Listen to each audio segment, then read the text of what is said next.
Sabi na Rebet, parang pumayat ka, Lodi. Pumayat ba gaho ka? Titigan nyo nga ho ako ng gusto ko. Ako'y pumayat nga. Tinan nyo naman ang aking pisngi iyon. Burok na burok. Diyos ko pa. Sa tunay naman nga ho, ako ho ay nagpapapayat ho talaga. Ano ho, dahil kahirap baga pag sa TV. Ay talagang kahit anong payat ko sa personal. Ay sa TV, bigay on. Ay parang nalapad, parang kaburok ng aking pisngi. Kaya ayun, sinisikap ko ho kapag ako'y may oras, nagja-jogging ho ako.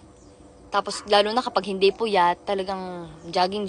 Tapos pag kunyari nakakarami ng kain, syempre babawiin ho yan sa jogging.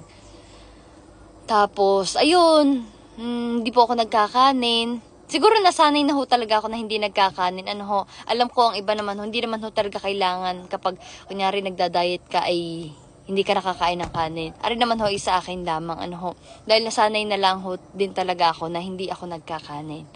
Ayun. Tapos ayun lang naman. Pero hindi naman ho ako yung sobrang nagpapapayat. Yung sakto lang naman ho. Ano ho. Yun.